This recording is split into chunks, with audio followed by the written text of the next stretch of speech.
Au fil des mots et au fil de l'année, les éditions Un autre sens vous proposent de débusquer des faces cachées de certains mots que nous utilisons couramment. Il s'agit d'un éclairage et peut-être d'une aide à une plus grande ouverture de notre conscience.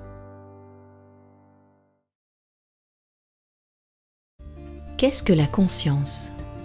Ce mot d'origine latine est composé de cum, avec, et de scientia, savoir ou science.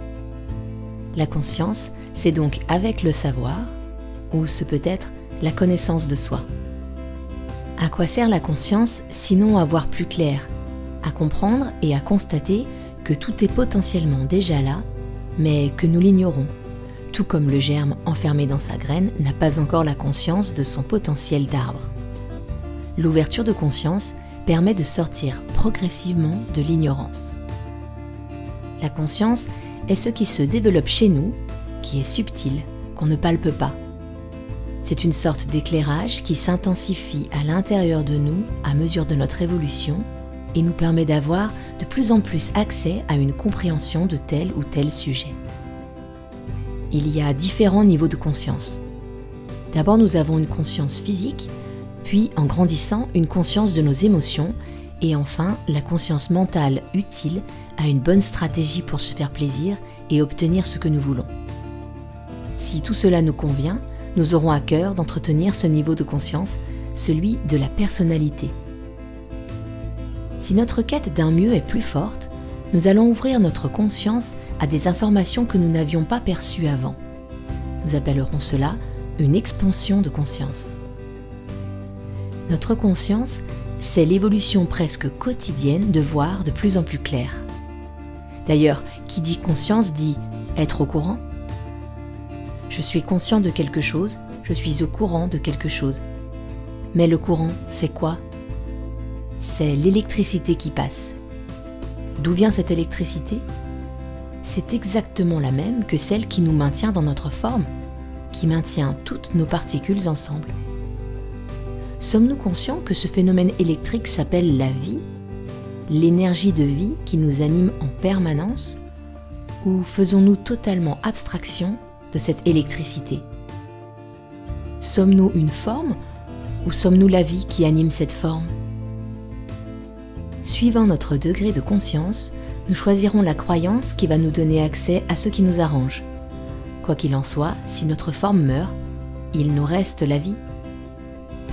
L'humain vit, dit et fait en fonction du niveau de croissance de sa conscience, comme s'il rentrait de plus en plus de lumière, de clarté à l'intérieur de lui, afin qu'il puisse le traduire dans ce qu'il vit et manifeste. Il y a toujours plus conscient que nous et moins conscient que nous. L'éclairage intérieur se développe, grandit, au prorata de ce que nous voulons et espérons. Plusieurs facteurs peuvent nous pousser à sortir de l'ignorance. Un cumul de souffrances liées à une récurrence de situation, un enseignement, une rencontre, un contexte, etc. Tout est utile à notre expansion de conscience, à notre évolution. Car n'est aspiré que l'aspirable. Et si nous sommes aspirés, c'est qu'on est aspirant à une nouvelle conscience. Et qu'est-ce qui nous aspire? On pourrait dire que c'est le phénomène de l'énergie subtile de la vie, comme la lumière du jour va permettre à l'arbre de pousser, qui va nous accorder, à nous humains, d'être plus conscients, plus clairs. Grâce à l'analogie du végétal, nous pouvons comprendre comment l'on va passer de la notion de graine à la notion de germe.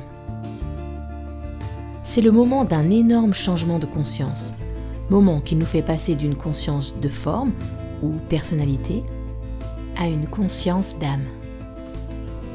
Il n'y a que celui qui se plante qui pousse, et c'est parce qu'on se plante que l'on va avoir une évolution de conscience.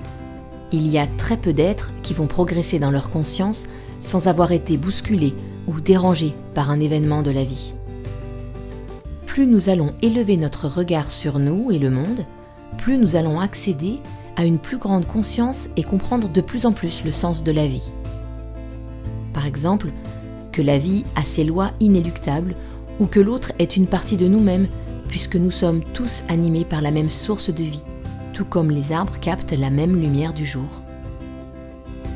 La conscience nous permet de passer lentement mais sûrement de l'obscurité à la clarté, de la peur à la confiance, de la dépendance à la liberté, de l'ignorance à la connaissance, et donc du subi au choisi.